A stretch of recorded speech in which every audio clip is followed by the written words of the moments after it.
Hi everyone, Agnes here and welcome to the third study class for the book, The Law and the Promise by Neville Goddard. So we're going to continue on today and we're starting on page 27 if you've got that copy. And it's the last page of the chapter Dwell Therein. Okay. Now, the idea with the study classes, if you haven't been here before, is that I'm going to do a bit of reading and then we will apply it to whatever it is that you're going through. So feel free to put your little hand up in the chat, or it's not quite in the chat, but you put your hand up, I will see your hand, and then I will ask you if you want to ask a question. For those of you that don't know how to do that, just type in the chat, how do I do that? And someone will answer you. So I can just keep going with what I'm doing at this end. Okay. So the law and the promise dwell therein. One must adopt either the way of imagination or the way of sense. No compromise or neutrality is possible. He who is not for me is against me. When man finally identifies himself with his imagination rather than with his senses, he has at long last discovered the core of reality.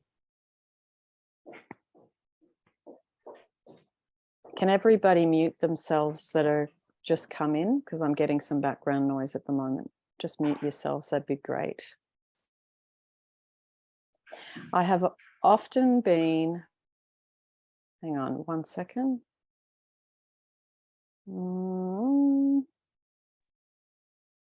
That's better, okay. I have often been warned by my self-styled realists that man will never realize his dream by simply imagining that it is already here.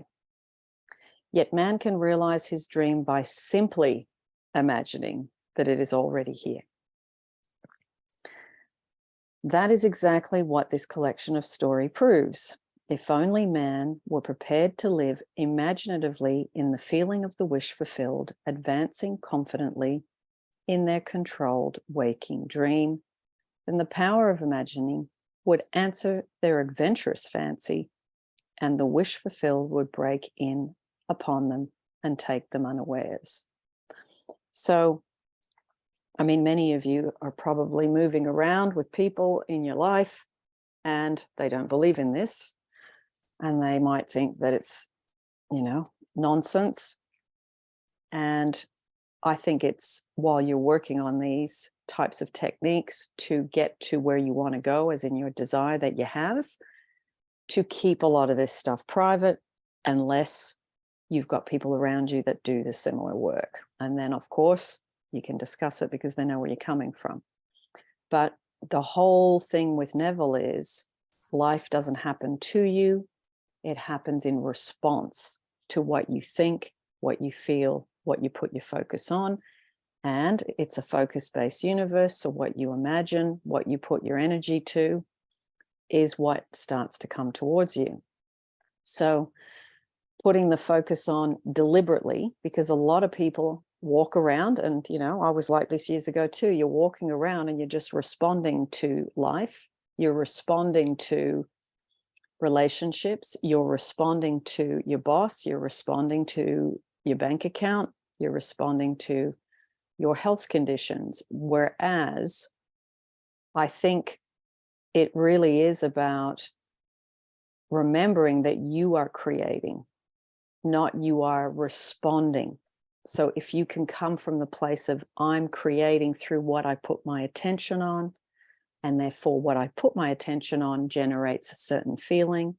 And then from that, you get a outcome, you get evidence, you get results. So what you're doing is got an invisible cord and is connected to what is happening right around you currently in all of these areas.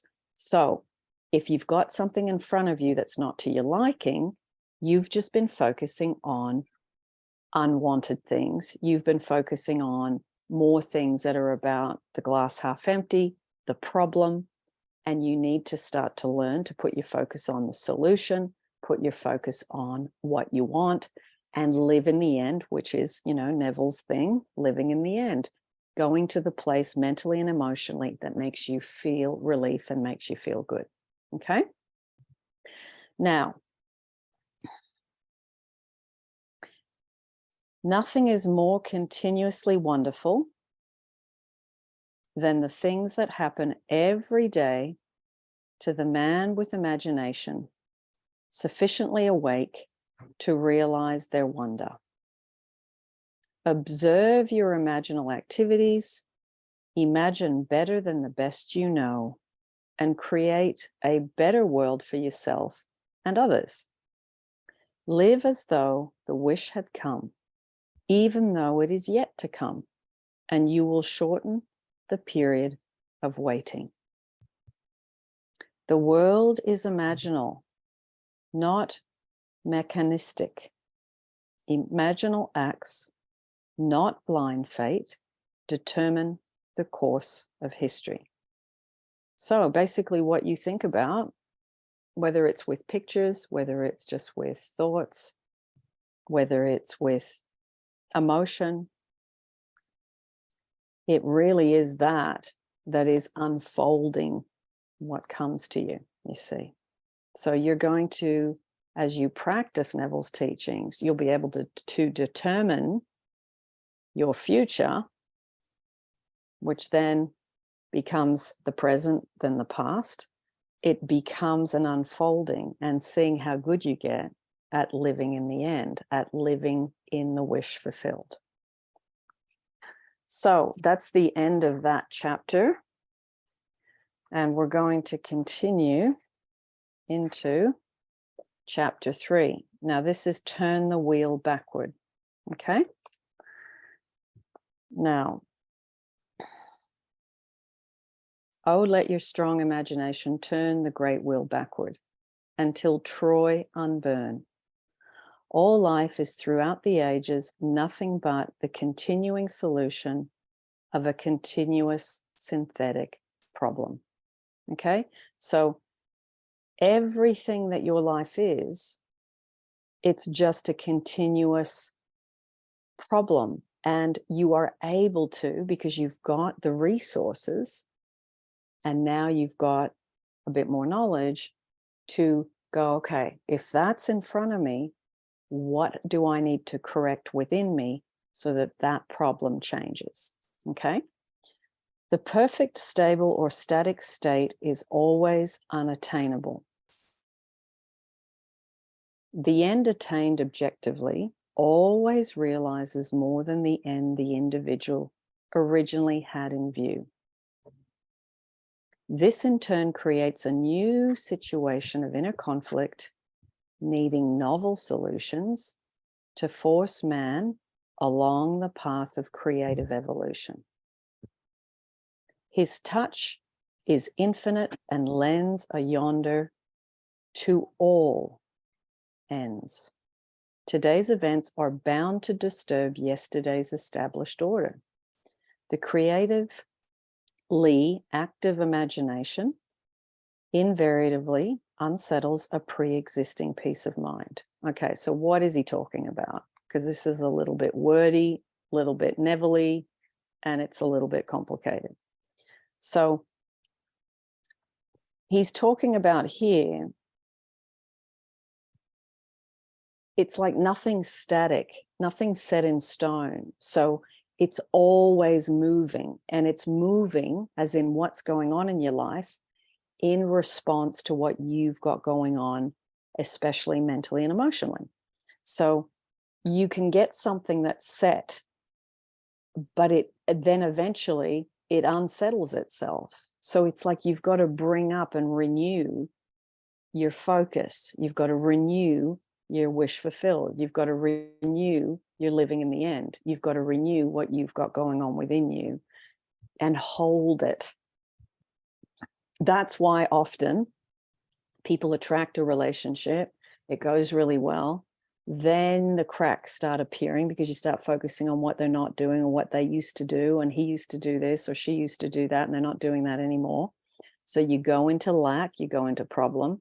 And then if you keep doing that, you can actually destroy the relationship completely, because your focus on the unwanted pulls the relationship apart. But if you know about Neville's teachings, and you know about, as he's talking about here, the new situation of inner conflict, then you need to pull up novel solutions. You need to go, okay, what would be the correction to this? What would be the answer to this problem? And then using your mind deliberately to focus on that end result. And you got to get better at this over time to have a life that smooths itself out. Things get easier. Now, we never have nothing going on, because even though something might not be happening to us, it might be happening to your mother, your sister, your good friend. There are people around you that can destabilize you because you love them. So it's using creative imagination to correct anything that needs correcting. Okay? So it's like he talks a lot about imagination, but it is a thing that continuously needs, it's like a little chick that's hatched, and you got to hold it gently in your hand. You need to continually nurture it, give it love, and use your mind to really, it's like you're playing the game of life between you and you. How good am I doing? How good am I going with being in a state of wish fulfilled? Because it's easy to lose it. As you all know, you can be in a state of the wish fulfilled, but then you have a long day at work and then you get negative, or, you know, you something happens, you get sick, you get COVID, and that pulls you off your perch or whatever. So life can interfere with your ability to hold states of being, as in fulfilled states of being. But that's all right, because this is you just keep tacking, you keep working, you accept where you're at, and you really get to the place where you don't judge yourself when you fall away from the path. You just go, okay, I'm going to come back in. I'm going to go out. I'm going to come back in. And you just keep holding as best you can for the day really good thoughts about that subject, the thing you want to manifest. Okay? Now, the question may arise as to how, by representing others to ourselves as better than they really are, or mentally rewriting a letter to make it conform to our wish, or by revising the scene of an accident, the interview with the employer, and so on, could change what seems to be the unalterable facts of the past. But remember my claims for imagining. Imagining creates reality. What it makes, it can unmake. It is not only conservative, building a life from images supplied by memory, it is also creatively transformative, altering a theme already into being. So it's so easy to go, why would I revise that accident? That's already happened, and what good can it do? But the thing is, there are stories in this book where people have revised. There's a woman in particular who had a back injury that started when she was little, and she was bedridden and had huge amounts of problems for years. And she went back and revised when she jumped off the swing and injured herself when she was little, which was the cause of her adult suffering and her back injury ongoing. So she revised the original incident.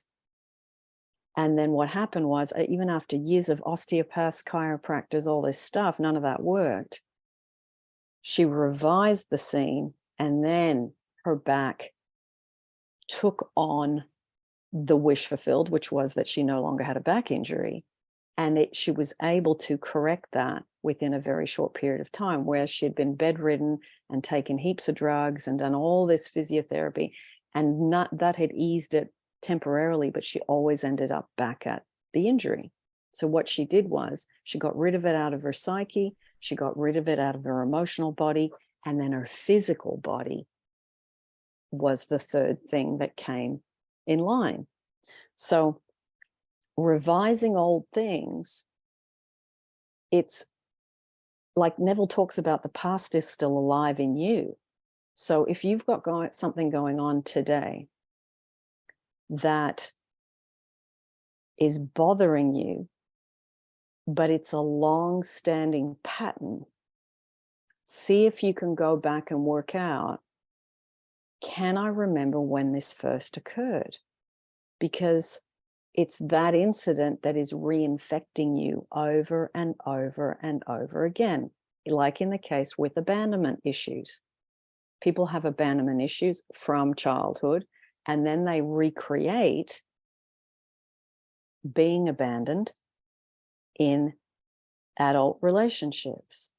And then they go into over-contacting, trying to control, and all this stuff that doesn't work because you repel someone with that energy. So if you can go back and revise and correct the original offense, then what happens is you change the trajectory. Okay? And the trajectory is, you can change the trajectory from something unwanted to something wanted. Okay? Now, I'm going to keep going. It is not only conservative, building a life from images supplied by memory, it is also creatively transformative, altering a theme already into being. Now, I just thought I'd reread that because what it does is it transforms your negative situation and it alters the theme, as in where you end up, what you get. Okay? The parable of the unjust steward gives the answer to this question. We can alter our world by means of a certain illegal, imaginal practice, by means of a mental falsification of the facts. So, what does he mean by mental falsification? Well, it's imagining something that's not true right now. So, if you're in debt, the mental falsification would be that you imagine that you have $1 million in the bank, and then you practice that and get the emotions of that. Now, being, say, $50,000 in debt, your physical body and your thoughts are tense, stressed, you feel trapped, you feel suffocated from the debt. So what you're doing is you're changing from the state of suffocation and feeling anxious and fearful about not having enough money to jumping into feeling relaxed, thinking to yourself, I can do what I want whenever I want, because that's what having that amount of money would feel like. So when he talks about mental falsification of the facts, that's what you're doing. You're falsifying the facts mentally, and then that goes down into your emotional body and gives you the emotions of someone who has the result that is desired. Okay? Now, by means of a certain intentional imaginal alteration of that, which we have experienced, all this is done in one's own imagination. This is a form of falsehood, which not only is not condemned, but actually it's approved in the gospel teaching. By means of such a falsehood, a man destroys the cause of evil and acquires friends, and on the strength of this revision, proves, judging by the high praise of the unjust steward received from his master, that he is deserving of confidence. So it's, again, this is put in Neville's fairly complicated wording, but it's saying that a falsehood, which is the falsehood is that you are telling yourself something that's not true. As in, I am loved by so-and-so. I have X amount of money in the bank, whatever it is. That's the falsehood. And you are turning it into something that is believable. Now, of course, you're not going to believe it straight away. It takes time. You've got to practice it and do it bit by bit. Okay? So you're destroying the cause of evil, which is believing that you can't have it, the fear, the anxiety, the how am I going to get there? When am I going to get there? Etc., etc. Okay? And it's the strength of revision. It proves that you can get to where you want to go, and that the outside world will start to respond to you and take its instructions from you. So you become the master and the external world becomes your servant, and you start to get more confidence over time that I have got an impact on the external circumstances of my life.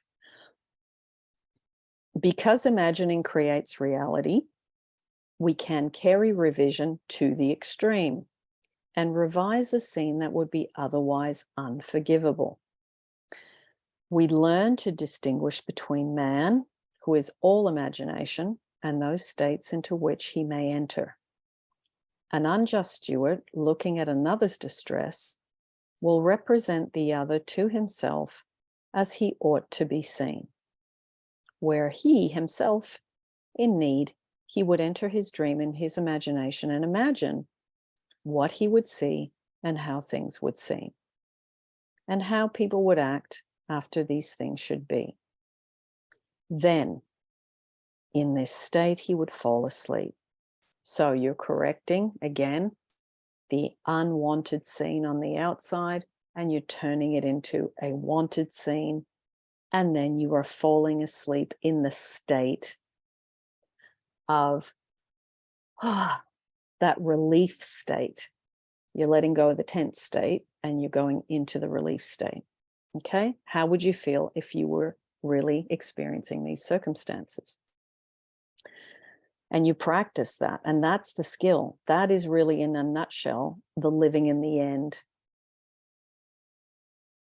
like the template, how you do it. Okay?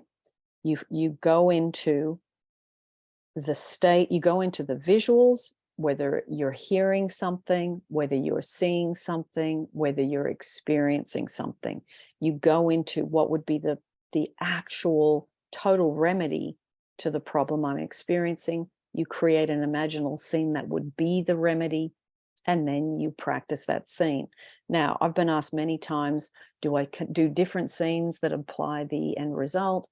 I would say no, because it dilutes the potency. I think it's better to do one scene for one particular subject. Like, say you want a relationship, that you focus on an imaginal scene that is the same, and you do that scene over and over and over. Now, that scene could have a few parts.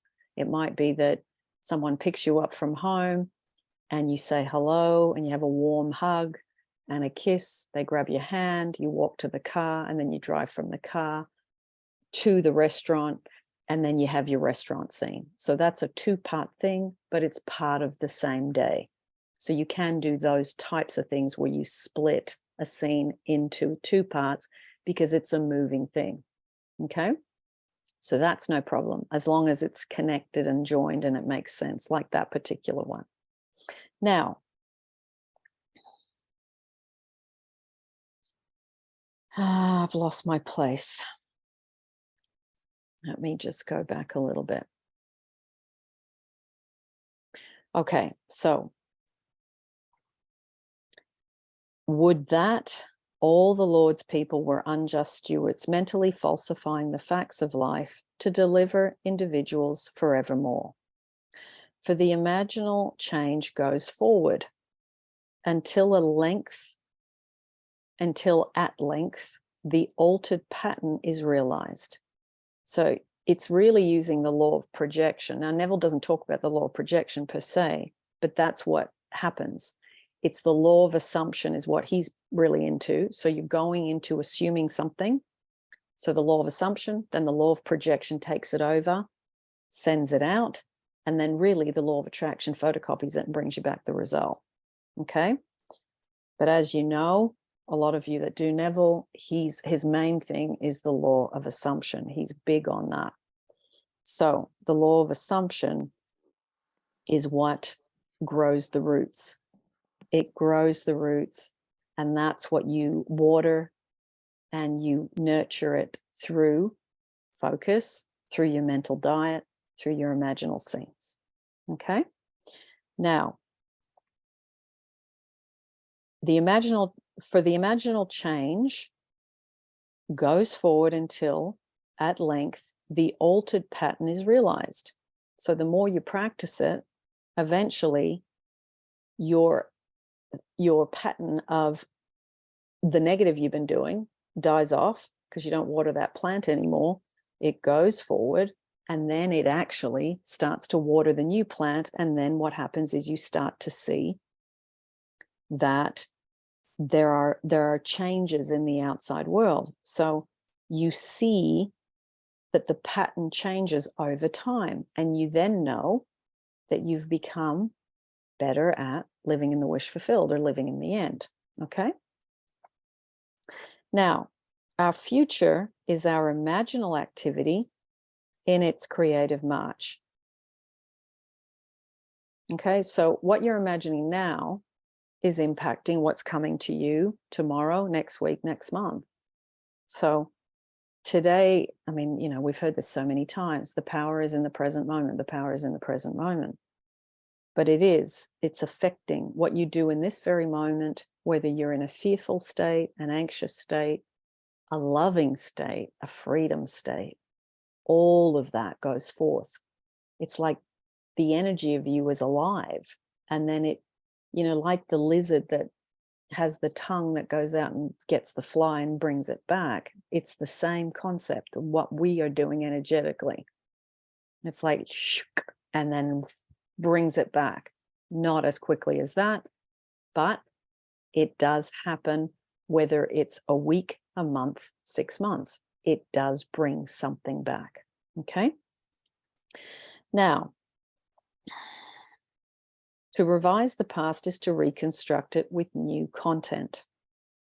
Man should daily relive the day he wished he had lived it, revising the scenes to make them conform to his ideals.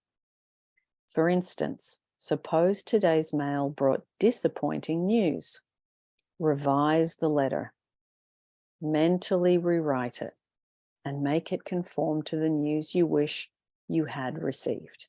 Then, in imagination, read the revised letter over and over again. And this will arouse the feelings of naturalness, and imaginal acts become facts as soon as we feel natural in the act. Now, for something to feel natural, you have to practice it, sometimes for a little while, because the fact that we don't have the thing we want means that it doesn't feel natural. It feels awkward. It feels not believable. It feels not possible when you first start. But that's what the process is. You start with an imaginal scene. It is the answer to your problem, but you don't feel believability at the beginning. And that's why we practice this. It's like, again, putting on a brand new t-shirt out of the packet. It's stiff. If you haven't washed it first, it doesn't fit your body properly. And then 12 years later, that t-shirt is so worn and faded and it becomes your favorite. This is the same thing. The believability comes with practice, with time, and with focus, and with doing it on a regular basis. Okay.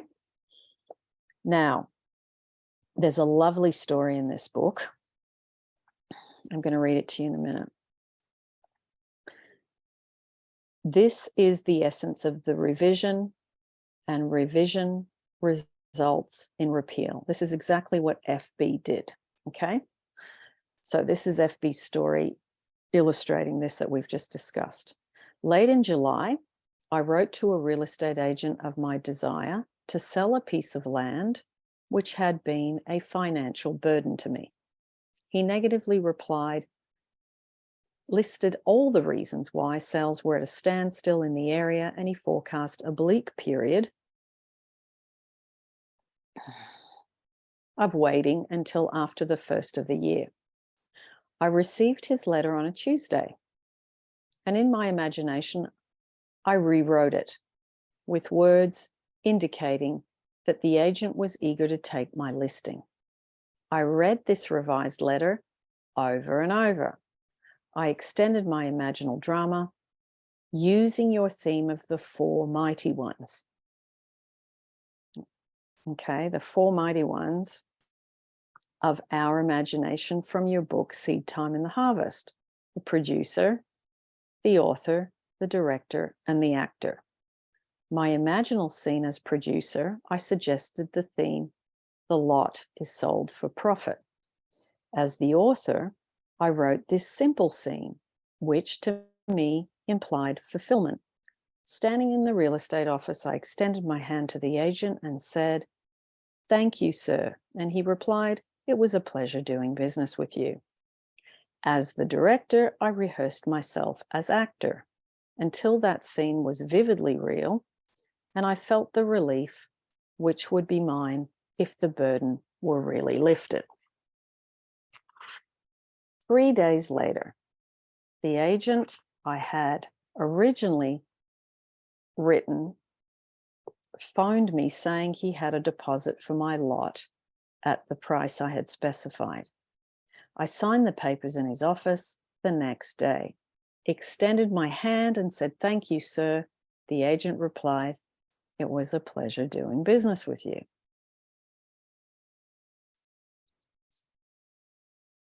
The 5 days after I had constructed and enacted an imaginal scene, it became a physical reality and was played word for word, just as I had heard it in my imagination. The feeling of relief, joy came not so much from selling the property, but from the incontrovertible proof that my imagined drama worked. So what's great about this story is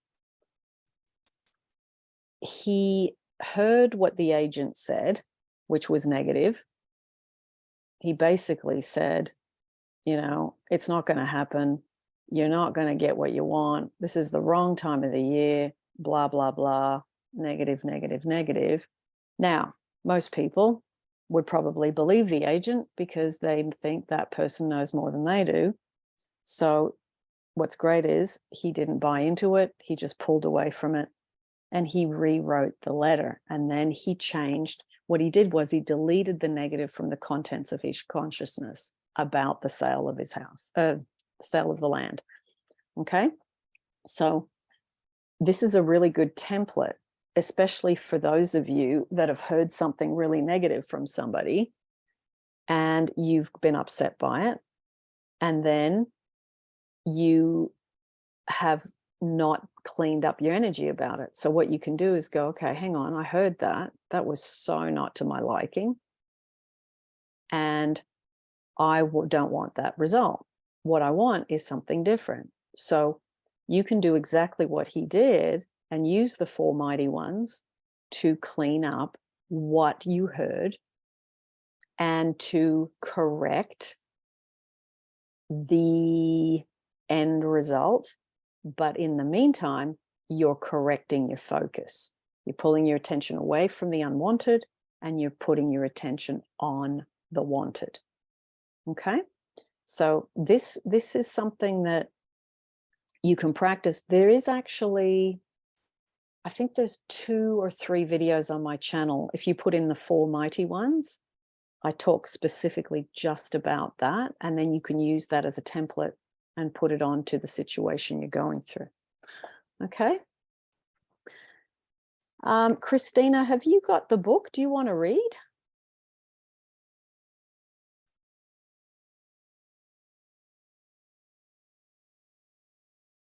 Christina, can you hear me? No, maybe not. Does anybody, oh, okay, Christina, I've got your message. No problem. No problem. Does anybody have the book and would like to read and take over for a bit? Yeah, Karima, go ahead. You unmute yourself and then you can read a bit. Well, I was trying to figure out what chapter we were in first. Oh, yeah, no problem. I actually have the reader, so It'll be a different page. I Yeah. think the page will be different, but Yeah. I was at least trying to find the chapter so I could Yeah. find where you guys are. Yeah, no problem. It's chapter 3. Okay, thank you. And I'm probably 1, 2, 3 pages in. That's all. It's page 273 in the reader. Thank you. Nice. Lovely. That's fabulous. Okay, so I see the producer 5 days after if the thing accomplished, mentally falsifying the facts. Which part of 273 are you in? Just at the top? We're at 3 days later, the agent, that line. No problem. Okay, perfect. 3 days later, the agent I had originally written phoned me saying he had a deposit for my lot at the price I had specified. I signed the papers in his office the next day, extended my hand and said, "Thank you, sir." The agent replied, "It was a pleasure doing business with you." 5 days after I had constructed and enacted an imaginal scene, it became a physical reality and was played word for word just as I had heard it in my imagination. The feeling of relief and joy came, not so much from selling the property, but from the incontrovertible proof that my imagined drama worked. FB. If the thing accomplished for all, how futile. But FB discovered a power within himself that can consciously create circumstances. By mentally falsifying the facts of life, man moves from passive reaction to active creation. This breaks the wheel of recurrence and builds a cumulatively enlarging future. If man does not always create in the full sense of the word, it is because he is not faithful to his vision, or else he thinks of what he wants rather than from his wish fulfilled. Okay, I'm going to stop you for a sec because this is massively important. Okay. If you are just acting from, being a normal human being moving through the world and you don't know about this, what happens is whatever happened to you in childhood, if it is not revised, if you haven't cleaned it up, if you haven't changed your beliefs about it, if you're still holding the emotions of it, you will get reoccurring patterns. And that's what happens to a lot of you in relationships. And I'm going to use that as an example because that's the one that's the hot topic. Okay. So you have a situation where something happens, you get abandoned, or, a parent dies, or a parent's got an addiction, and then you have unmet needs. And then what happens is you go forward and you look for someone that can make up for your childhood. And what happens is you get a reoccurring event. So because the past is still alive in you, you get other people that abandon you. So once you know that and you practice this, I think you can shift out of having people abandon you. I think if you do inner child work, that really helps as well, because you can offload the emotion. And then it's like 2 halves of a nut. You clean up the old emotion from the past, from childhood. You offload it through processing it, through doing inner child meditations. I mean, sometimes people work with therapists that are specifically geared to doing inner child work. And then you do this, which is going back and correcting the imbalance, because the imbalance is what is going forward. The abandonment is what is going forward. The energy of you is going forward, and it sticks to things and brings you back circumstances. So if you are still not faithful to the vision of being loved and wanted, and you are committed to the unloved and unwanted state, that is why you have issues with romantic sexual relationships, because you're just stuck in an abandoned state, that wasn't your fault, because as a child, you should have got your needs met, but you didn't. And the not getting the needs met now is as an adult, it's up to you to correct it. It's not your parents anymore. So once you know how to correct it, once you know how to fix it, you can do the inner child work. You can do the self-love meditations, because the self-love meditations and affirmations are putting you into a state, and that's what Neville talks about a lot. You've got to be in the state of what you desire. You've got to live from that state to attract what you want. So to get into the state of lovedness, you go back and revise the unloved bits that you can remember. It might not be that you remember a scene, but it will be that you remember the feeling. So don't worry if you don't remember the exact scene, but you're going to revise the feeling of being in an unwanted state, heading into a wanted state, from being in an unloved state, heading into a loved state. That's what you're practicing here. Okay? Continue on, Karima. Okay.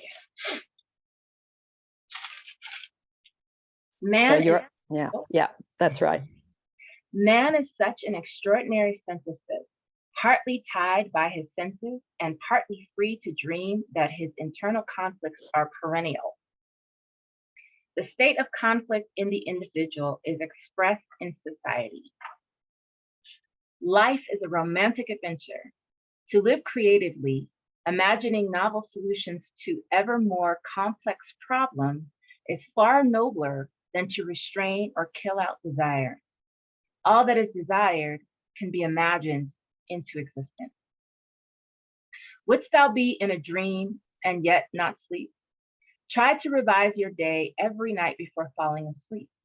Try to visualize clearly and enter into the revised scene, which would be the imaginal solution of your problem.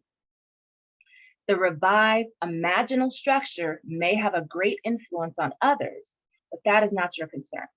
The other influenced in the following story is profoundly grateful for that influence. LSE writes, last August, while on a blind date, I met the man I wanted to marry. This happens sometimes, and it happened to me. He was everything I had ever thought of as desirable in a husband. 2 days after this enchanted evening, it was necessary for me to change my place of residence because of my work. And that same week, the mutual friend who had introduced me to this man moved away from the city.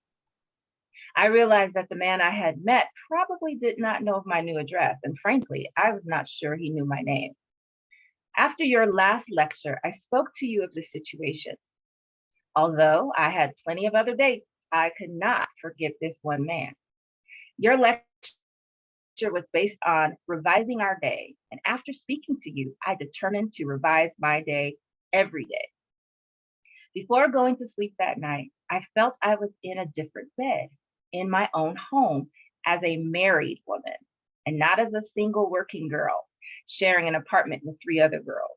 I twisted an imaginary wedding band on my imaginary left hand, saying over and over to myself, this is wonderful. I really am Mrs. J.E.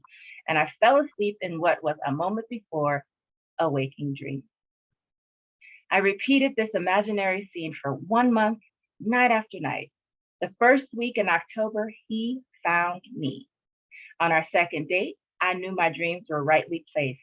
Your teaching tells us to live in the end of our desire until that desire becomes fact. So although I did not know how he felt toward me, I continued, night after night, living in the feeling of my dream realized. The results? In November, he proposed. In January, we announced our engagement, and the following May, we were married. The loveliest part of it all, however, is that I am happier than I've ever dreamed possible, and I know in my heart he is too. Mrs. J.E. By using her imagination radically instead of conservatively, by building her world out of pure dreams of fancy rather than using images supplied by memory, she brought about the fulfillment of her dream. Common sense would have used images supplied by her memory and thereby perpetuated the fact of lack in her life. Imagination created what she desired out of a dream of fancy. Everyone must live wholly on the level of imagination, and it must be consciously and deliberately undertaken. Lovers and madmen have such seething brains, such shaping fantasies that apprehend more than cool reason over comprehends. If our time of revision be well spent, we need not worry about results. Our fondest hopes will be realized. Art thou real, earth? Am I? In whose dream do we exist? There is no inevitable permanence in anything. Both past and present continue to exist only because they are sustained by imagining on some level or other. And a radical transformation of life is always possible by man, revising the undesirable part of it. Lovely. Karima, you've got a really lovely speaking voice. You read really well. Oh, thank you. The Bachelor's in Theater Arts. What's that? It's that good old Bachelor's in Theater Arts. Good for you. I was getting lost in what you were saying. I thought, oh, that's right. I'm supposed to be interpreting this, but you just read so beautifully. It just takes you away somewhere. Oh, thank you. Very nice. So, very, very simply done by Mrs. J.E. Very simply done. And this is the time, obviously, no Instagram, no Facebook, no mobile phone. We're talking telegrams, so they didn't have all that to rely on, which in a way I think is a blessing because you can't stalk people. I think that would have been the benefit in those days. You can't get yourself tied up in knots looking at what someone's doing and look at their photos and all of that. But she applied the very, very thing that she needed to do, which was delete from her consciousness the absence of him, or the fact that she couldn't find him, or that he couldn't find her. She just lived, she jumped over that. She jumped over it. And this is what imagination is. It's jumping over the bits that, well, how's he going to find me? He doesn't know who I am. I don't think he even knows my name. All this stuff, which is so easy to get stuck in because it's the logic. And she jumped over that. Imagine what she wanted night after night, and didn't worry about the 3D, the circumstances that she was living with the other girls. So I like this story because it's simple.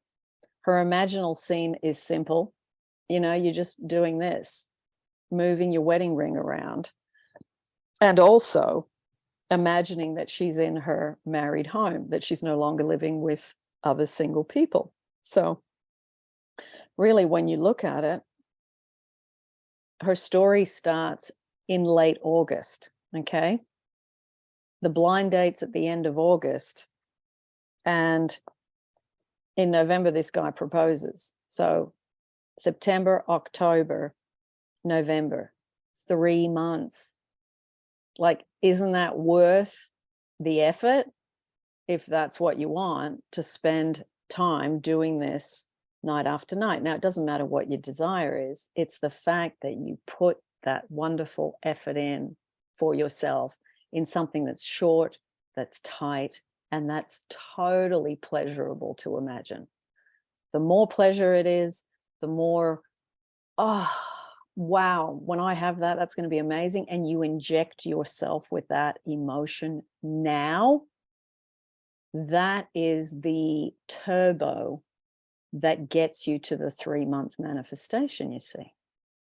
So I love this story. It's so simple, and it really is so well laid out, because like Neville talks about states akin to sleep. And this is exactly what she practiced. She practiced falling asleep in what was a moment before a waking dream. So it was a dream, a desire, a daydream, and then she made it part of her emotional, mental life, her inside world, she started practicing living from it, not thinking of it, not thinking, oh, I'd love to get married. I don't know where he is. I don't know where I'm going to find him. How is he ever going to find me? And then go into that emotion that goes with those type of thoughts. She put her attention onto the thoughts that generated good feeling. And that's what living from it, living in the end is. Okay. Now, would someone else like to take over and read a little bit if they've got the book?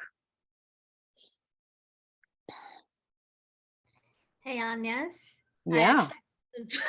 No, I got You got the book? Yeah. I mean, I did ask you because I thought, I'm sure she said she had the book when I spoke to her last time. So yeah, take over. Go ahead.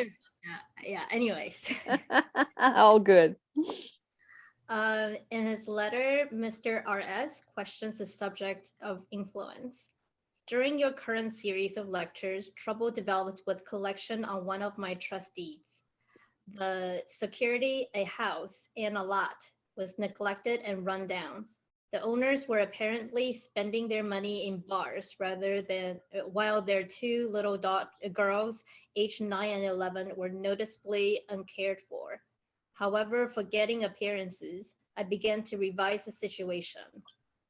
In my imagination, I drove my wife past the property and said to her, "Isn't the yard beautiful? It's so neat and well cared for. Those people really show their love for their home. This is one trust deed we will never have to worry about. I would see the house and lot as I wanted to see it. A place so lovely, it gave me a warm glow of pleasure. Every time the thought of this property came to me, I repeated my imaginal scene. After I had been practicing this revision for some time, the woman who lived in the house had an automobile accident. While she was in the hospital, her husband disappeared. The children were cared for by neighbors, and I was tempted to visit the mother in the hospital to reassure her of assistance, if necessary. How could I, when my imaginary scene implied that she and her family were happy, successful, and obviously contented? So I did nothing but my daily revision. A short while after leaving the hospital, the woman and her two daughters disappeared also. Payments was sent in on the property, and a few months later, she reappeared with a wedding certificate and a new husband. At this writing, all payments are up to date. The two little girls are obviously happy and well cared for, and a room has been added to the property by the owners, giving their trust deed additional security. It was mighty nice to solve my problem without threats, unkind words, eviction, or worry about the little girls. But was there something in my imagining that sent that woman to the hospital? R.S. Any imaginal activity acquiring intensity through our concentrated attention to clarity of the end desire tends to overflow into regions beyond where we are. But we must leave it to take care of such imaginal activity itself. It is marvelously resourceful in adapting and adjusting means to realize itself. Once we think in terms of influence rather than of clarity of the end desire, the effort of imagination becomes an effort of will, and the great art of imagining is perverted into tyranny. The buried past usually lies deeper than our surface mind can plumb. But fortunately for this lady, she remembered and proved that the made past can also be unmade through revision. Okay. I think this is going into a different story here, Christina. So I'll just say a little bit before you continue. So the important thing here is getting clear that your thought, if you're thinking about it in terms of your influence over something, rather than just the clarity of the end. So you're doing your imaginal scene. Yes, you need clarity. The universe loves clarity, but you're also taking it a step further where you go, hang on, I'm not just getting clear about what I want. I know that as I do my imaginal scene, it goes forward and influences the outcome. Now, once you really understand that, you go, wow, that's going to give me more desire to do imaginal scenes. That's going to give me more desire to put the effort in. That's going to make me stop talking about my problem. That's going to make me aware of what I'm saying. I got to stop talking to people about the problem. And then I've got to stop talking to myself about it. Then I got to correct my own thought into, I'm going to start focusing on living in the end. And I'm going to stop going over the problem. I'm going to stop the indulgence of that, because that indulgence costs you greatly. How? What you talk about, what energy you have, what focus you have is what goes forward and brings you back experiences, brings you back results. So once you really know that it is you creating what you're getting, you're very careful about what you talk about. And you're extremely careful about what you talk about to whom. So this is a habit we have to give up, is going over the problem. And, you know, I went to therapy for 10 years. I'm not anti-therapy, but I can tell you, me going there and talking about the problem constantly, I felt better, as in, because you're offloading your emotion, but I didn't change the circumstances, because I was going there, focusing on the problem for an hour and then coming out. It wasn't really solution focused. It was offloading. That's what the therapy I did in, you know, those years ago. Now, it depends what kind of therapist you have. It depends what kind of relationship you have in terms of what you are actually focusing on while you're doing therapy or counseling or any of that. In the beginning, when we're in a lot of pain, we need to offload emotion. But there will get to be a point where you go, hang on, now that I understand this, what I'm doing is actually continuing the trajectory of what I don't want. If I spend a lot of time going over old ground and not moving through it. Sometimes stuff's very traumatic, and we are traumatized and we are suffering, and we need to talk about things for a certain amount of time. But keep it in mind that once you get over those things enough, start to refocus yourself onto, I'm going to talk about the solution. I'm going to put my focus on the solution, and I'm going to get better at keeping myself contained with my emotional stuff. And I'm going to, if I have any emotional stuff, because we're human, I'm going to process it on my own. So you might, you know, if you feel angry, you do stuff to get anger out, screaming into a pillow, screaming in the car, going for a run, working out at the gym, punching bags, whatever you got to do to get that out. You don't need to talk about it. Anger is a lot of energy, and you need to blow it off. If it's pain and hurt and grief, you need to pull yourself into your room, get into a little bowl, make yourself cozy, and cry all that hurt out. So that is much more effective than going and talking to people and reinfecting yourself with it, because the emotion is just stuck in your body and you need to let it out. So processing it removes it, and you send it back into the light, and you say, I want to just be neutralized and brought back to my balanced and neutral self, that natural set point where you feel, you know, there's no all that stuff that you're carrying. So yeah. Hey, Nan, yes. Yeah. So I was thinking about how, like, you're when we talk about my mom, how we have, because with family you kind of stuck in a pattern of some sort sometimes.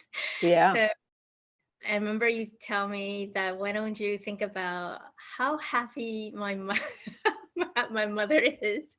Honestly, that was so hard for me to do, but it was so hilarious though. Like, Yeah. trying to do the opposite, but it's actually a recognition of how, like, of a pattern. Mm. that we're in, right? Because Mm. in the story, the guy was saying how it was kind of hard to imagine the other way. Yeah. Anyway. Especially with family, because we've known them since we got here. So it's like you don't even realize sometimes the patterns you have about family because you've been doing it for so long. It's automatic pilot stuff. With new people, it's easier to identify what you're doing. So yeah, with parents, you go, my goodness, I didn't even know I was doing that, you know? And it takes it. Expectations from my mom, actually. Just being like complaining or talk about my weight and all this stuff like that. Yeah, yeah. You know, it's interesting you talking about that weight thing, because I remember going to France where my family is. And, you know, France is totally obsessed with looks. It's a huge, especially in the south of France and in Paris. And I'd go to my family, and what you were talking about, you know, that they, oh, you know, they make a comment about your weight, or they pinch you and go, I think you need to get rid of that or whatever. And I remember for years I'd get offended when I'd go to France. And I was only a size 12. Like, I wasn't really overweight, but I wasn't really skinny. I was just in the middle. And I remember I got to a point where I got quick finally after about 15 years. And I was able to say, you know, they'd say, oh, you know, they'd pinch my grandmother would say, oh, you know, don't you think you need to lose a bit of that? And I turned around to her and I said, I didn't ask. And I remember I finally, rather than having a reaction, I was able to kind of have some boundaries and push her back a little. And she kind of went, oh, like, and she realized in that moment, because before I'd get angry, I'd get quiet. I think, how dare they, always judging, you know, like it would really annoy me. And I finally got to the point where it didn't bother me. And I just turned to her and I said, I didn't ask you. And she was like, oh, that's right, you didn't.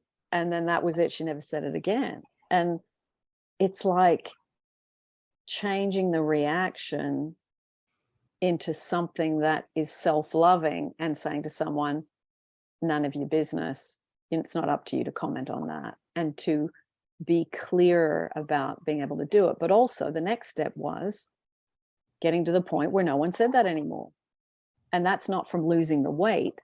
It's from getting to the point where you don't put out the vibe, criticize me, say something about how I look. And I had let go of that. So now, you know, no one says anything because I don't care about any of that stuff. And also I'm still pretty much a size 12. I haven't really changed, you know.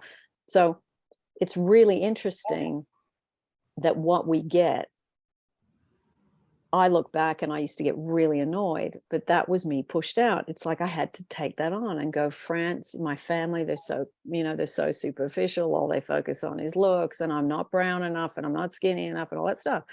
And it's like, no, it's not about them. It's about me and what I believe about me. And that's the moment where you really work with everyone's you pushed out and you go, I'm not going to hear any of that anymore, because I am comfortable at my weight and I feel good about myself and I don't need to change. Enough. And that's living in the end of practicing your self-love and getting stronger in it. But it's, yeah, there's always something that can come in and destabilize you, and then something else to work on.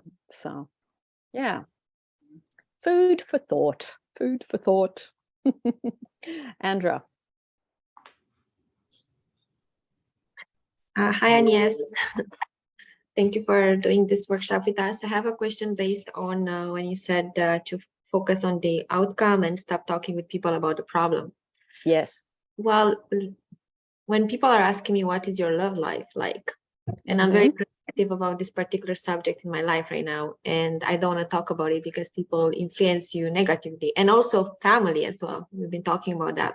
So how can I shift my response for them not to keep inquiring about that? Well, I would probably deflect. I know I got asked that question a lot, and it was when I was really vulnerable and still feeling a bit brokenhearted and wounded. And that's the worst question to have when you're not feeling good about relationships, because you don't want anyone poking you in that raw pink nerve. So I think it's saying something like, when there's something to tell you, I'll let you know. Okay. Something really like, there's nothing to tell. Don't ask me. It's not a rude thing, but it's like, you can say it in a playful way. Oh, when there's something to tell you, I'll let you know. And then you start another subject straight away. So what's going on with your daughter? You know, and you change the subject and you go down I used to do that. You don't sit there and wait for more. You go, deflect, change the trajectory. So I find that was a great thing to say. And also it's like, okay, if that is me pushed out, I'm not comfortable being single yet. Mm-hmm. I'm not comfortable. Maybe is it because I think I'm getting older, I haven't got what other people have, I feel inadequate, I feel not good enough, I feel like there must be something wrong with me. You know, what is it of those that I need to clean up in me that I don't hear that anymore? So you look at the question and then you go, okay, hang on, why has that affected me? Why does that bug me? And then once you work that out, which one would you say it is, Andra? Like, what do you think? Where does it hit you when they say those things? I think they keep asking because they know there is somebody, but there is not something actually happening at the moment. Yes. And I'm very protective of that, and I don't talk about it. Yes. And the easiest way for them to ask me is like, how is your love life? Mm-hmm. Instead of asking about the particular thing. And Mm-hmm. for me, I believe it's the uncertainty, because I don't know either. Yeah. Yeah, of course. Of course. So it is the uncertainty. Mm. And can I ask you, does the uncertainty bring up inadequacy and I'm not good enough in some way? Not really. I think it's the loneliness part mostly, because my family is far away, and the person I'm talking with, it's far away as well. So I think it's just I'm just lonely in a foreign country with a lot of friends, but not really friends. And really, loneliness is not feeling loved. So you go, okay, you know, I'm human. I don't feel loved. I feel alone in this country, even though I've got some people. I don't have my family. I don't have my, you know, romantic relationships. So what I need to work on is going from feeling unloved to loved, because really it doesn't matter where I am. I can work on generating that as I get better at it. I did, Andra, the last meditation I put up on the meditation channel is called Generating Love Meditation by Catherine Ponder. It's from her book, The Dynamic Laws of Prosperity. I would try and practice that. Thank you. Yeah, and there's also the I am loved meditations I've done in the last probably 2 to 3 months. There's a 18-minute one, and there's a 8-hour one that you can play if you wake up at night and it kind of bothers you. Try and do those to correct that imbalance. Got it. Thank you so much. All right. You. Okay. Christina, do you want to keep reading a bit? Sure. I think there's another person, Laszlo, with a hands up. Do you want to? Oh, okay. I'll get you to read a bit more. Laszlo must be on the second page. That's why I can't see that. Okay. Yeah, I'll ask Laszlo after you read a bit more. Sounds good. Yeah, so sorry, I was just gonna raise my hand because of a question. I don't have the book. Sorry. No, it's all right, Laszlo. You don't have to have the book, darling. It's no problem. I'll call on you in a minute, okay? We'll do a bit more reading and then I'll call on you. Yeah. Yes. Sorry. No, that's fine. Okay, another story here. For 39 years, I have suffered from a weak back. The pain would increase and decrease, but would never leave completely. The condition had progressed to the point where I used medical treatment almost constantly. The doctor would put the hip right for the moment, but the pain simply would not go away. One night I heard you speak of revision and wondered to myself if a condition of almost 40 years would be revised. I have remembered that at the age of 3 or 4 years, I have fallen backward from a very high swing and have been quite ill at the time because of a. Did we have the story earlier? Was it another story? It's also a swing, right? No, it's funny. It was the one I just mentioned before as an example, and it's just come up in the book by chance in this chapter. So yeah, that's why you remember it, because I just talked about it. Like, wait a second. Yeah, just pure coincidence. We know there isn't any, but you know what I mean. Okay. I have fallen backward from a very high swing and have been quite ill at that time because of a serious hip injury. From that time on, I had never been completely free from pain and had paid many a dollar to alleviate the condition to no avail. This year, during the month of August, the pain had become more intense, and one night I decided to test myself and to attempt to revise the ancient accident, which had been the cause of so much distressing pain and costly medical fees most of my adult life. Many nights passed before I could feel myself back to the age of childhood play. But I succeeded. One night, I actually felt myself on that swing, feeling the rush of wind as the swing rose high and higher. As the swing slowed down, I jumped forward, landing solidly and easily on my feet. In the imaginal action, I ran to my mother and insisted that she come watch what I could do. I did it again, jumping from the swing and landing safely on my 2 feet. I repeated this imaginal act over and over until I fell asleep in the doing of it. Within 2 days, the pain in my back and hip began to recede, and within 2 months, pain no longer existed for me. The condition that had plagued me for more than 39 years, that had cost a small fortune in attempted cure, was no more. LH. It is to the pruning shears of revision that we owe our prime fruit. Man and his past are one continuous structure. This structure contains all the past which has been conserved and still operates below the threshold of his senses to influence the present and the future of his life. The whole is carrying all of its contents with it.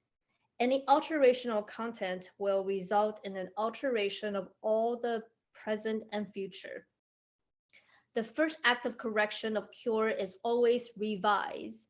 If the past can be recreated into the present, so can the revised past. And thus the revised past appears within the very heart of her present life. Not fate, but a revised past brought her good fortune.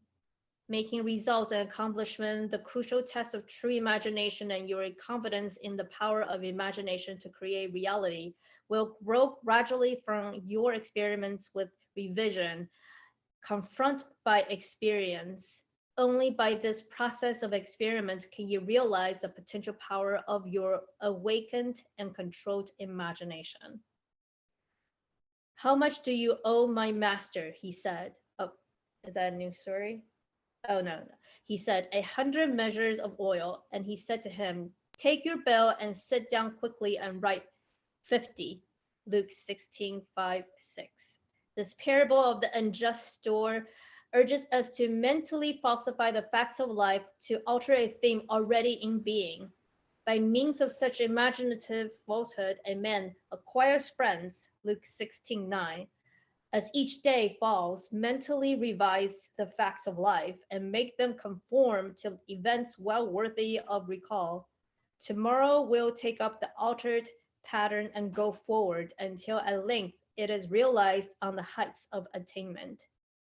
The reader will find it worthwhile to follow these clues, imaginal construction of scenes implying the wish fulfilled, and imaginative participation in these scenes until tones of reality are reached. We are dealing with the secret of imagining, in which man is seeing awakening into a world of completely subject to his imaginative power. Men can understand recurrence of events well enough, the building of a world from images supplied by memory, things remaining as they are. This gives him a sense of security in the stability of things. However, the presence within him of a power which awakens and becomes what it wills, radically changing its form, its environment and circumstances of life, inspires in him a feeling of insecurity, a dreadful fear of the future. Now it is high time to awaken out of sleep, Romans 13:11, and put an end to all the unlovely creations of sleeping men. Revise each day. Let your strong imagination turn the great wheel backward until Troy unburn. Mm. For a while, I So, hear Neville's voice, just like can reading his you? Yeah, yeah. racing. He's coming alive. I remember when I used to read this, like I read this book about 100 times over, well, when I was really in a lot of pain. I read this so many times, highlighted it, dissected it. And I used to dream about Neville like night after night, because it just got to be, it's like it soaked into the marrow of my bones, you know, and it's like it takes on a life force of its own, which is such a powerful thing, because you get absorbed and you drop into this world that he is telling you about. But the reason I like this book, and it's my favorite book, is because the stories are simple to understand, like the woman with the back thing. It's very simple. And you can go back and go, hang on a minute, I'm going to go back and read how she said it, what she did, and I'm going to apply that to my situation. And you really are changing your feeling of insecurity about that subject. Relationships, a specific person, not having enough money, don't like my work, I'm too overweight, I'm dying of cancer, whatever it is. You've got a real template to give you hope. And once you have hope, it is much, much easier to then help yourself. It's when you're depressed, it's very hard to help yourself. When you're anxious, it's very hard to help yourself. When you're insecure, it's very hard to help yourself because you feel despair. So this story, I mean, 39 years she had this, you know, the back one, 39 years, going to all sorts of stuff and it not working, giving, you know, brief relief, but it was the revision that got her in 2 months. Relief started to happen in 2 days. And then in 2 months, she's corrected a 39-year-old problem. I mean, that's phenomenal. So imagine what you can do with your situation right now, whatever it is. If this woman can revise after 39 years, let's not wait 39 years. I mean, she obviously didn't come across this because it was harder to find Neville's books, et cetera, but she found Neville's books in the end. Then she could have died with this condition had she not known about this. So whatever situation you've got going on, do the pruning shears of revision. Use the pruning shears of revision. Now you can go to YouTube and put in pruning shears of revision, Neville Goddard, and listen to just that type of YouTube. And if you can find the ones in Neville's voice, even better, because I think directly from the horse's mouth, then you get used to his language. And then eventually you don't need a middleman to help you interpret it. You will get used to his language over time. So Laszlo, I'm going to call you now. All right, sorry. First, well, I just resend you the email I previously sent you a few weeks ago, so it's fine. But here's what I know. I saw you were talking about like the feeling or the mentality, right?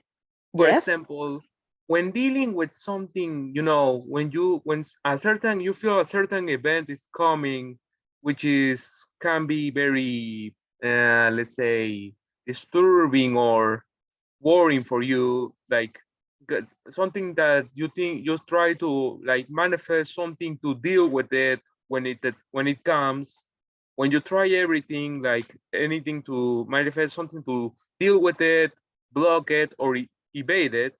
Sometimes do you think it's okay to still try to do that, or sometimes it's okay to like accepting like it's gonna, you know, like sometimes accepting, yeah, it's gonna hurt, it's gonna be painful, so you have to just receive the impact, like eat it completely, like no, they stop trying to prevent it and just receive it and then eventually recover from it. What are your honest thoughts about it? Well, I would say no. if something's unpleasant and you know you're going to feel pain, whether it's mental, emotional, physical, why would you just receive it when you've got the imaginal capabilities to avoid it altogether by changing your mental thoughts about it and your emotional state so you could go around the pothole rather than ending up in it? So I would say, yeah, you don't have to accept things. I mean, once it's happened, then you have to deal with it. But you can avoid a lot of things by practicing imagining the solution to your problem. Yes, I understand it perfectly. Like, but when you've basically tried everything to deal with it, but it doesn't seem like it's working or it's giving you what you need or giving you what you desire to stop it, then it's okay to just like accept it or receive the impact. As I say, like, for example, like a meteor is striking, like a meteor, you can still eat the impact, you can stop it or not. Well, a meteor, okay, things like that, that's nature. Nature trumps everything. We can't, I'm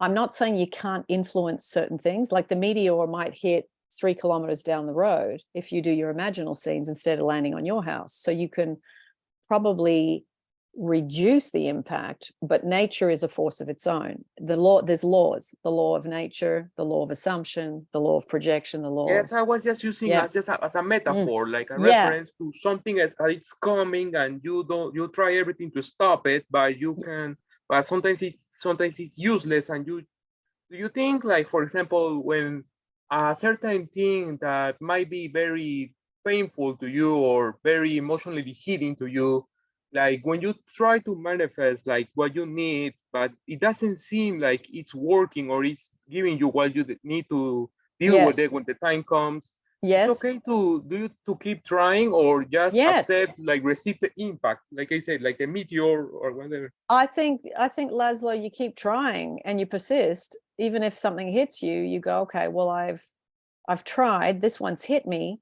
but I'm going to next time I'll persist again. So you just do your best and you will get better at avoiding things hitting you once So you it's not, get better. sometimes it's not okay to just simply like when, like something like a death sentence, for example, you just accept you're getting, for example, fusilated. You just open your arms and let everything happen. Do you think it's something like that, or something you need to keep trying to deal with it, even though it doesn't seem like it's giving results or something, or it's something like wrong with my mental, or something is wrong with what you're trying to do, like maybe my mentality to try to manifest what I want to deal with that is not the correct right one or something. It's, maybe It's the not, doubts of what's wrong. Laszlo, it's not necessarily that you're not doing it correctly. It's just sometimes things take more practice. I mean, I tried to manifest many things over the years, and some of them worked, a lot of them didn't, because I wasn't good at it then, you see. So Yes, like it's like when you see something is wrong, let's say with a electronic device, but you can yes, seem to find what is wrong. Like you can seem to find what's causing that to fail. Like it's something like that. When you try to manifest something, but it doesn't seem it's working, you start to looking at what's wrong or what if something is wrong with my mentality or my attitude or my way to see things. It's yeah. like when trying to find that, let's say, failure or thing that is happening that is making a certain, for example, a computer fail or something. You try to look at it, but you can't find it. What's wrong? Yes. It's But just, it's really, Laszlo, there's no, I would say, secret formula. I think it really is just, sometimes you will practice Neville and you will do these techniques, revising, imagining, living in the end. Sometimes you will see a result and you go, wow, that worked really well. Other times you'll go, that didn't work, look what happened. And then you got to revise that next thing. So it's an ongoing, moving organism. It's never stagnant. So you will get so many opportunities to improve, because yes, life is always presenting you someone or something that needs correcting, and it's you're correcting the contents of your consciousness about that all the time. Yes, I understand you perfectly. I guess it's like just say you the possibilities or like the things that might not be working are endless. Like you don't sometimes you don't know what's wrong, or you don't know what's, or sometimes the talks about something being wrong is what causes you to not have enough energy, or the doubts. Like it's there are infinite possibilities or answers.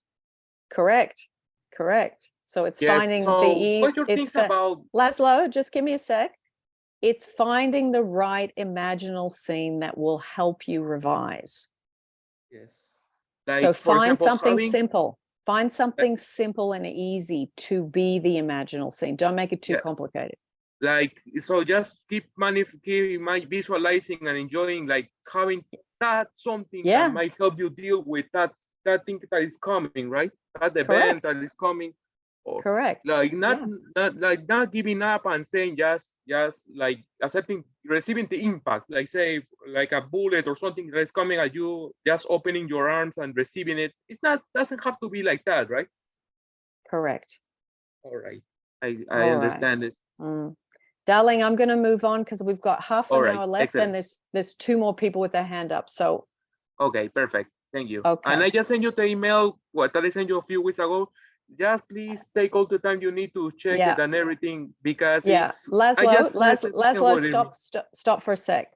Can we right. talk about that not in this call, because this is for this stuff, okay? Yes, sorry. Okay. All right. Wishes. Thank you, darling. Jesset? See. Hi, can you hear me? I can hear you perfectly. Great, wonderful. Hello, everyone. Class 3, loving this Yes. every day. We got this far at Christmas time. That right Class there. 3. Dedication, right? So I had a question going back to the story in the book with I can't remember, Mrs. JB, where she imagined her engagement and her wedding. Yes. Her marriage, excuse me, with the wedding ring. Yes. And this is probably a topic that you see all over YouTube, but I really want your perspective and what you think Neville's perspective would be on the idea of resistance and free will. And let me target exactly what I'm asking. Yes. So in the story, she doesn't have resistance in the sense that they had that one date and then they didn't see each other again. Of course, she had the resistance in the location before Instagram, those things, right? That I understand is a whole nother level. Yeah. But nowadays, the resistance would be, for example, I'm going to give you an example with an SP, would be talking to him recently and him telling me, you know, I got to love myself first before I can be in a relationship. I don't want a relationship. I was military for many years and I felt controlled and blah, blah, blah, blah, blah. So his free will is saying, you know, I don't want this. And then he said something about, I did something to you, to another person, not as bad. So he's replicating that pattern in himself. Okay. In other words, pushing me away when things were really close. So I listened to that and absorb that because I want to respect the idea of free will, but then that gives me resistance. But I'm thinking, but no, there's the other story with the family that wanted, you know, the rent to be paid. And yes, there was some maybe casualties of that with the hospital, but it worked out perfectly in the end. So he influenced those circumstances. Correct. The engagement story influenced the circumstances. So what would your technique to apply to sort of jump over all of that? Because I'm hearing it some in my head because I've been hearing it for a while and this person's been saying it. I'm seeing growth, but it's like super snail slow.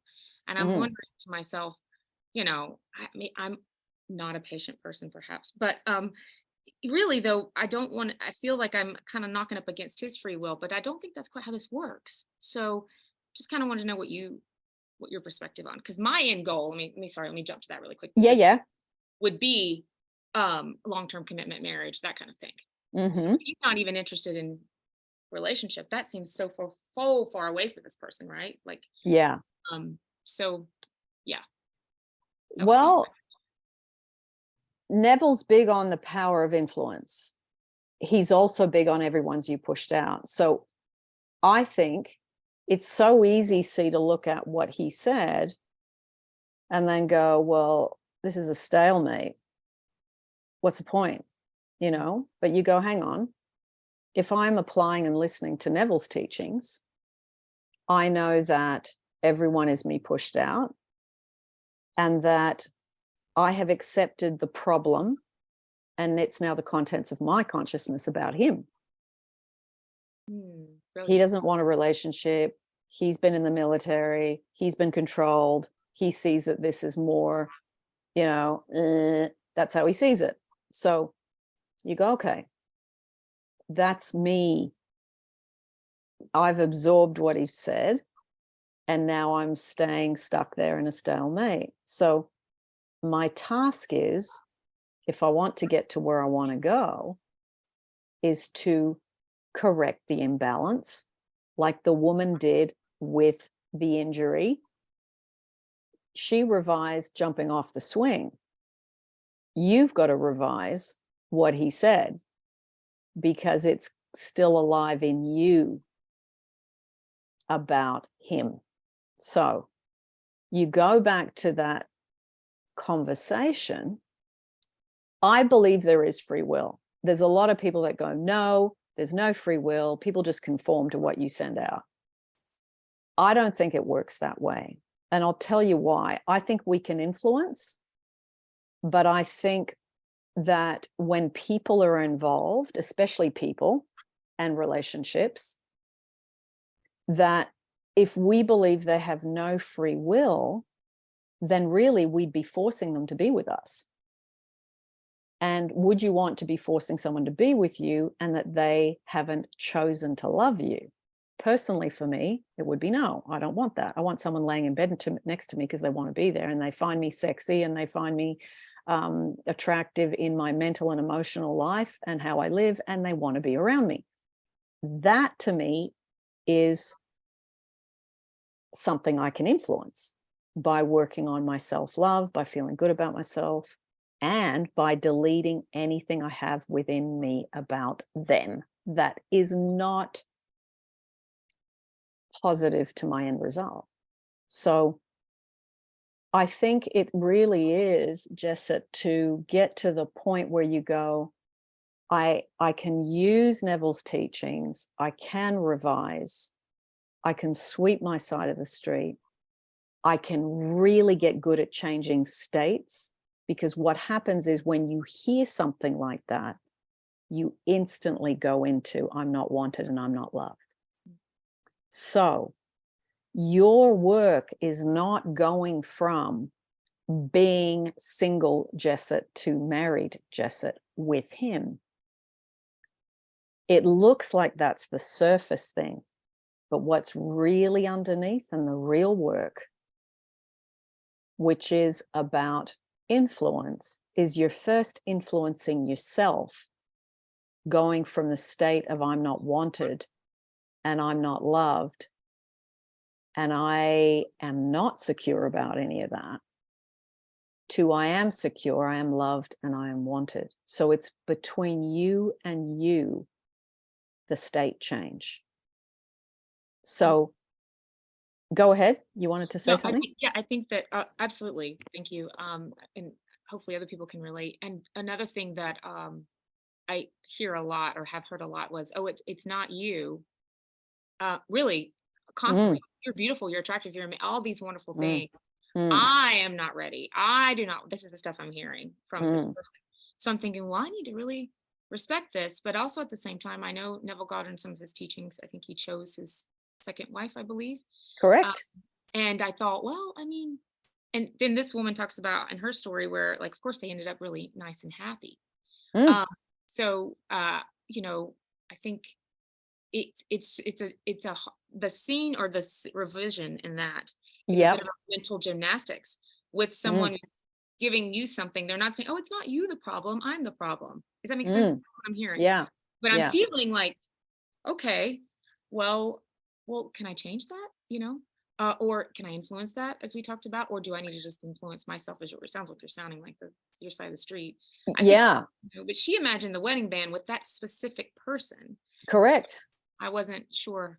You can influence, but you're influencing yourself first. People stop saying all those things he said when they find you mentally and emotionally attractive. So you got to say, what is it about me mentally? And usually it's emotionally. It's the emotional repelling. People feel something about us that they don't want to be in a relationship with. And that's hard because we have to look at, okay, is it neediness? Is it control? Is it being demanding? Is it me trying to get love? Is it me being entitled? Like, I'm not saying you've got all of these at all, but there will be something in you that repels him. And that's why he says that. He told me he did it. He's also done it with other women too. Yeah. So you remind him of other women in what you are doing. Can you think of what it is? Is there something you have done, whether it's verbal, whether it's over contacting, whether it's, what is it that you're doing? Well, I'm gone all the time for work. No, I do not over contact. Okay, good. No, I'm so busy in myself. Okay.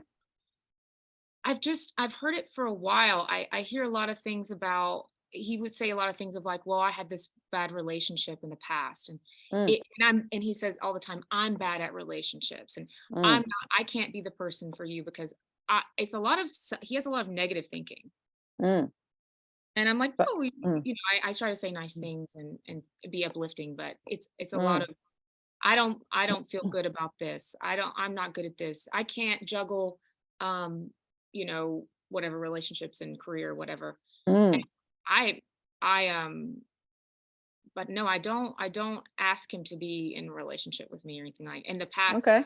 Possibly, but not now, not currently. Not now. Okay. No. But what about, okay, so it's not verbal, it's not over contacting. So then you got to pull back and go, okay, what is it in the thoughts and the emotions? Because am I in a state of, I'm not getting enough, I'm not getting enough, I want more, I want more? Because that's often a big one for relationships. Are you in that? I think I'm just feeling maybe the one she was talking about where she was unsure. I don't like the insecurity of it. And I think also the insecurity of just not, only because I feel like I'm getting older and I want children. So I think that's like the pressure of, okay, I've got to be a certain age. I've got to have this and this. It's the impatience. I'm not a patient person. Okay. And just people tell me all the time, well, you've only got X amount of years to have children. You've only got X amount of years for this. It's like, don't put that on me. I'm already kind of like, in myself. And I didn't always want children. It was a very recent switch in my head. So and it doesn't have to be with this person, but in general. Okay, let me ask you, who does that pressure come from originally? Is it from you or is it family? I think recently it's been me because they're pretty chill. Okay. They're pretty chilled. Good. Okay. Okay. Well, it really is looking at the self always, because even people saying to you those things is you pushed out. They're only reflecting back to you the fears you already have. They're already reflecting back to you, I'm running out of time, I'm running out of time, I'm running out of time, I'm running out of time. So it's like we have to relax and release and surrender and hand over to source, God, infinite intelligence, our lack of time pressure. That's it. That's it. It's a lack of trust that the process works somewhere deep down inside. Maybe, even though it does. A lack of trust in the universe, and people can, or God, or whatever you want to say. Not that I have it occasionally, because you look at the logical brain. If you were to do a quick, simple scene, what would you recommend for something of this nature besides doing self-love? I would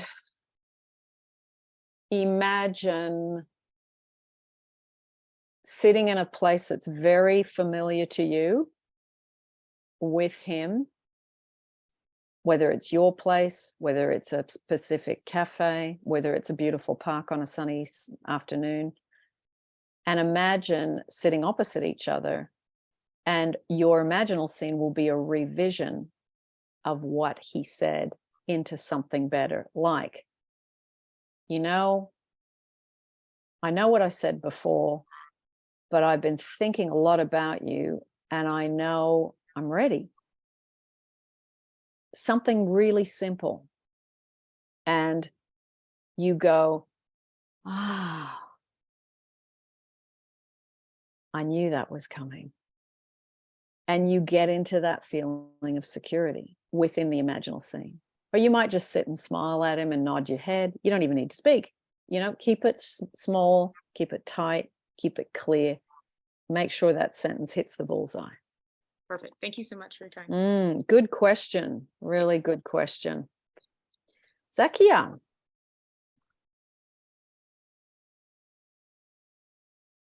Hello, Agnes. Oh, it's lovely to see you. Honestly, Likewise. You drop diamonds when you speak, and honestly, like, I connect so much with them, and I'm really gutted I wasn't there for the last, but thank you for sending me the link. No worries. Thank you so much. So look, some of the things that we touched on many moons ago when we had sessions, and you said to me about the money and saying, you know, and speaking of being free, and I loved those words, and I actually have them on my phone, so I did some this morning. There has been a period of time where I have not like read out or said any of the affirmations because I kind of felt like I was getting a bit bored of them. So I do visualization. I try to show gratitude, like first thing in the morning.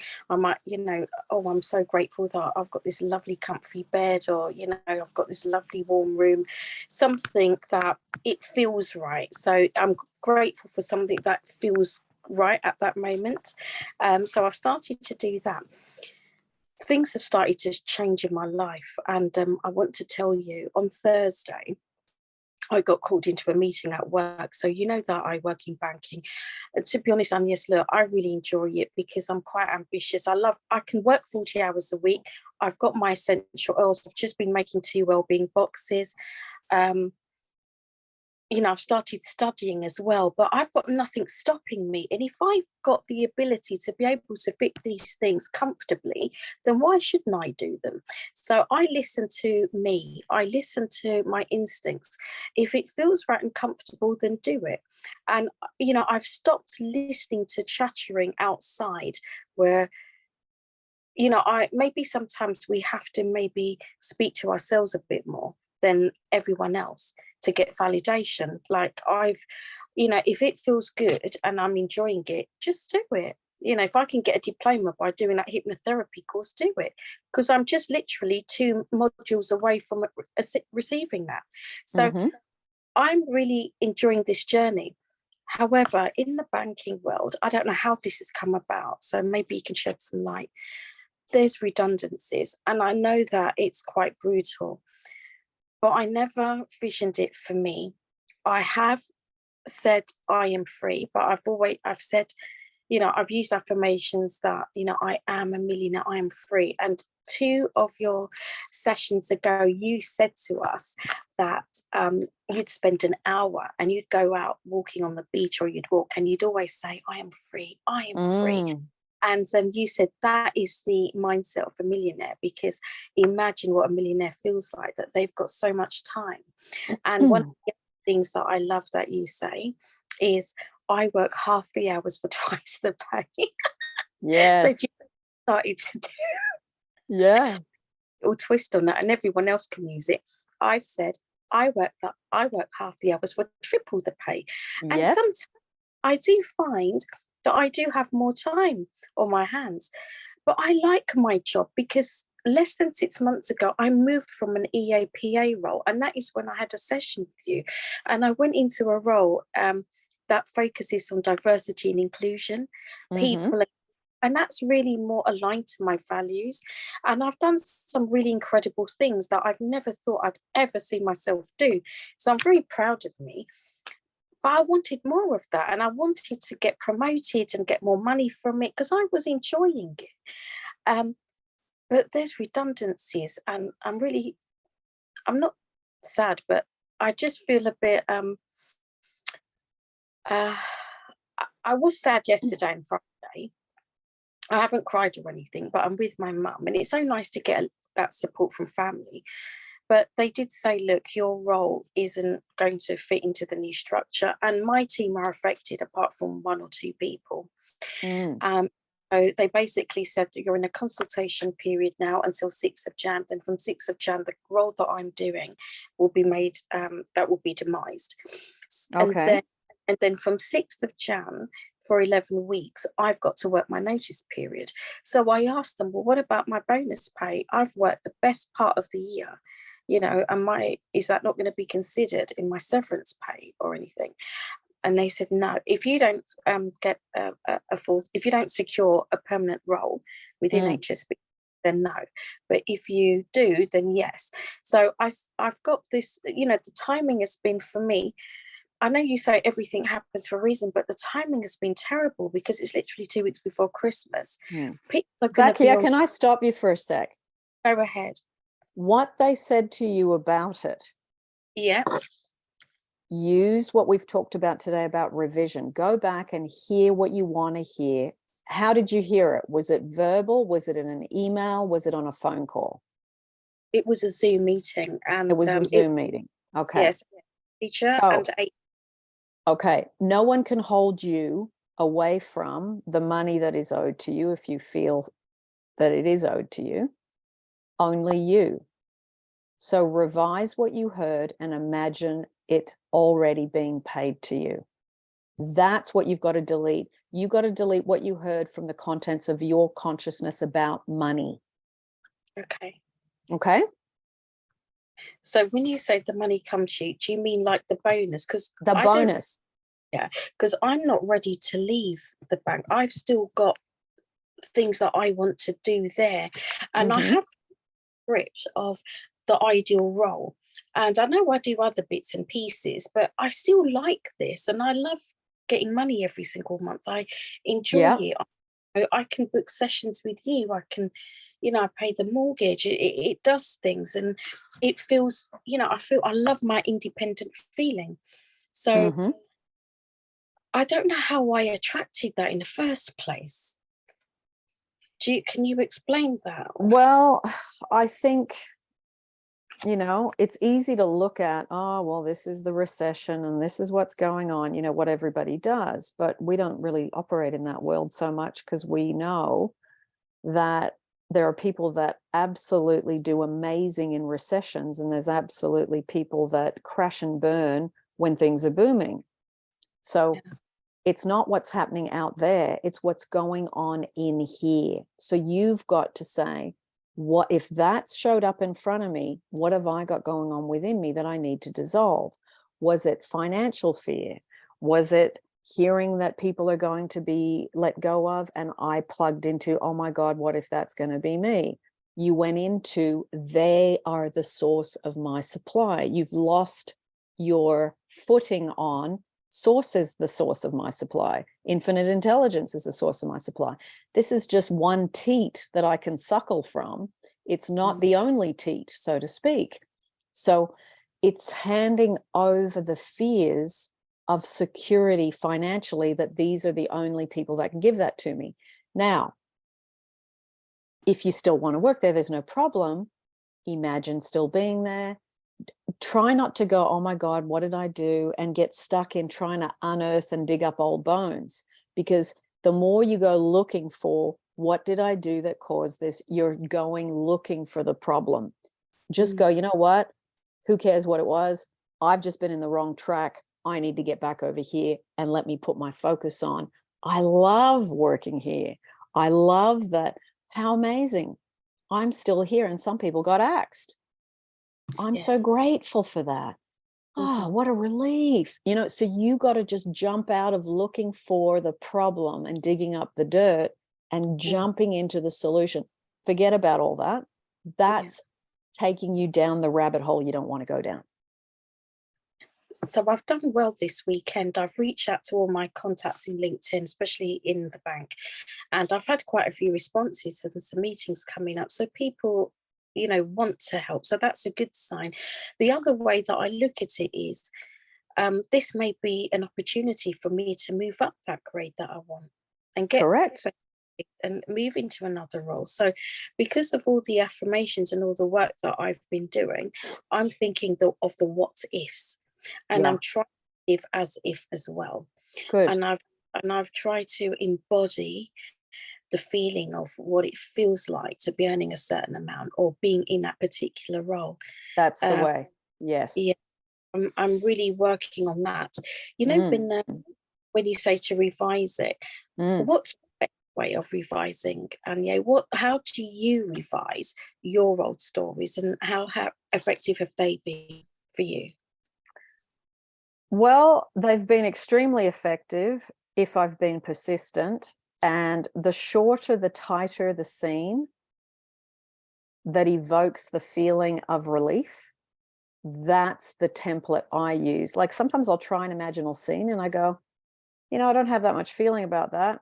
That mustn't be a reasonable, that mustn't really hit the emotional set point I need it to hit. So I might think about it for a few more days, and then I'll come at it from a different angle. So sometimes the first imaginal scene I do doesn't work. It's kind of honing it down and really distilling the very thing you want. So like in the example of me wanting to go from Sydney to London to, the guy I wanted to be with was in London. I was in Sydney, Australia. My mum was here and my family was in the south of France. So I was trying to imagine being in London with my person, being in France with my family, being in Sydney with my mum. It was just too complicated. So over a period of time, I imagined an isosceles triangle, and I went from Sydney to London to the south of France, and I could see this little cartoon playing. That was way simpler, but that took me about a month to get to that simplicity. So sometimes what you first do is not always the one that hits the mark, that's clear, super clear and super simple. For me, it was a cartoon. I'm highly visual. So visual simplicity in cartoon form works extremely well for me. So you got to work out, am I someone who likes to hear someone's voice? Do I prefer audio scenes? Do I prefer a visual scene? Do I prefer someone touching me and I can feel the touch? You got to work out what types of things work best for you in imaginal scenes. Well, what I have been doing is I've actually been scripting. So I'll write things that, and which is ugly, which I don't like. And then what I burn it. And when I burn it, I say, you no longer exist. And then I something that's the total opposite, something that's more nicer and lovely. And I did quite a lot of that this year. And I want to do the same with this. And then the burnt ashes, I just throw it in a toilet, and I just say, you no longer exist. But that's because it feels like it's a ritual, and it just feels letting go, and that's no longer regarded as something that's important in my life. So I do that. So that's okay, isn't it? Like, yes, yeah, for sure. I think that flushing down the toilet, ripping it up, or ripping it up, burning it in the sink, it's like a completion, and we like things completed. And when we see that completion, it's like, it's like you get that huge sigh of relief. If you get that huge sigh of relief, it's a letting go. If you've let go, it means you've completed the emotional part of it. Because thank you, because I really like what I'm doing. There's nothing else more than, I think I've handled things pretty well over the last few months, even the last 3 Thursdays, because I've noticed some disastrous events. So this Thursday was the redundancy. Last Thursday, my mum fell and I had to take her to the hospital so that was one disaster. Then the Thursday before that, we were at a funeral for her best friend. So I've noticed this pattern, and I'm trying not to make it so obvious that it's all happens on a Thursday. I'm just saying, I just say to myself, it's one of those incidences that perhaps the universe is just kind of like presenting to me, and an obstacle, and how would you just deal with it? And it's about disassociation sometimes. So, not getting swept under the carpet with. But I think I'm doing okay. I think you're doing okay too. I mean, it's not an easy situation, but I think you're in the process of transforming it as best you can. Yeah. I try to things like that. But I mean, I always keep saying that I'll have a session with you. I will do something, because this is really great. And I hear so many wonderful, you drop so many diamonds when you that I think sometimes we can just shape it with a session, because that kind of like is more personable. Yes. Personalized. But I will do that, and I'll revise it. Yeah. Yeah. And sometimes I think, because I keep doing money affirmations, maybe the universe is making the redundancy, because then I'll get a lump sum. Exactly right. It could be. Yeah, go with the flow, bend like the willow. Yeah. So like, I'll keep updated, but thank you so much, and so lovely to see you. Likewise, Zakia. Well, I'm not going to take any more questions, because we're almost at the end, and yeah, I really need a cup of tea now. Not being a morning person, it's has its challenges. So thank you everyone for joining in. Thank you to everyone who read, and I hope that the very wonderful 2 stories we read today from this book will inspire you to apply this to whatever you've currently got going on. We will start next time, chapter 4, on session 4. And I hope you're enjoying this book as much as I have over the years. It is absolute. If I had a Bible, this is my Bible. This is it, because of how profound it is for you to help yourself. It's not the easiest thing to understand, but going over it and over it, every time you go over these same stories, you go, hang on a minute, and you fine tune the focus. You get better at, hang on, I'm going to apply this to my situation. I'm going to apply this. I'm going to try what she did. I'm going to try what she said. I'm going to use it as a template. So use it as best you can. Play around with it. Go down the rabbit hole of using Neville's teachings, just like these people did, and transform your situations. You now have the skills to transform your situations. It's now how much time and effort, and you can't do it 7 days a week, 24 hours a day, but use very specific times of the day each week to say, okay, I'm going to reread that story, and then I'm going to use the template. I'm going to sit down, I'm going to write out my imaginal scene, and then I'm going to set alarms on my phone, and I'm going to do it 4 times a week or whatever. Get a structure going so that you can really infuse your current situations with the end results you desire. So thank you, everyone. I will see those of you that come to study session number 4. My best wishes for you, Agnes. And in the meantime, I will see you on YouTube. Lots of love. Thank you, Laszlo, and I'll see all of you again soon. Bye-bye, everyone. Thank you. Good night. Happy New Year. Happy New Year. Thank you. Bye.